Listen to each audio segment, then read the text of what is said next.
U.S. President Donald Trump has sent mixed signals about potential U.S. intervention in Venezuela, playing down concerns of imminent war against the South American nation, but saying its leader, Nicolas Maduro's days were indeed numbered. The U.S. president's remarks made during a CBS interview released on Sunday came as the United States amasses military units in the Caribbean. Some of the most dramatic infrastructure improvements are occurring at the former Roosevelt Roads base, where crews are upgrading taxiways with improvements that analysts say would enable use by fighter jets as well as cargo planes. In addition, the U.S. is building out facilities at civilian airports in Puerto Rico and St. Croix in the U.S. Virgin Islands. The two U.S. territories sit roughly 500 miles from Venezuela. The military buildup in the region is the largest unrelated to disaster relief since 1994, when the United States sent 2 aircraft carriers and more than 20,000 troops to Haiti to take part in Operation Uphold Democracy.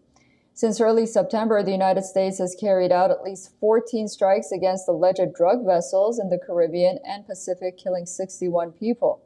Moreover, according to Reuters reporting and U.S. officials, the Trump administration since August has deployed at least 13 warships, 5 support vessels, and a nuclear submarine to the region for various naval base and global deployments, including the Gerald Ford aircraft carrier, the largest vessel of its kind.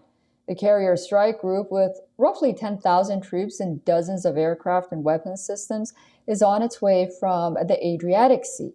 According to satellite imagery and ship tracking data, one of the Ford's destroyers cleared Gibraltar on October 29th. A ramp-up of U.S. military aircraft is also underway, along with the Ford aircraft carrier, which can hold more than 75 military aircrafts. The Pentagon has sent in 10 F-35 advanced aircraft and spy planes as well. This, according to previous Reuters reporting. Now, the military is also shipping its material.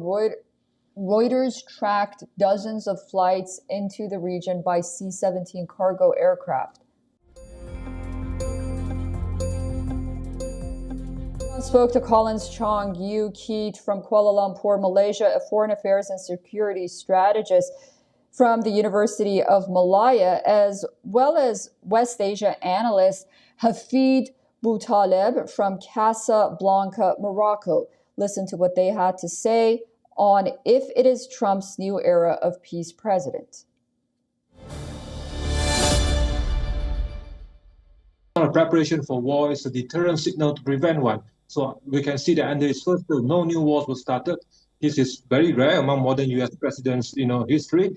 And this talk of this increased military presence in Africa, in maybe possibly in Nigeria or Latin America, these are all meant to prevent a war from starting in the first place. So Trump recognized the problem of this power vacuum being the sole factor of breeding these new conflicts, whether in Ukraine, whether in the Middle East. So this peace through strength approach is meant to deter conflict from breaking out. It's not meant as a push to create conflicts, but to prevent ones. The tone now has changed.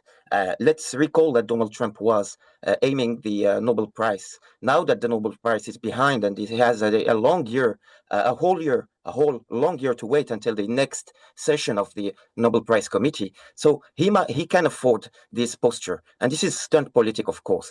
And also, let's say that all these aggressive postures of Trump has always paid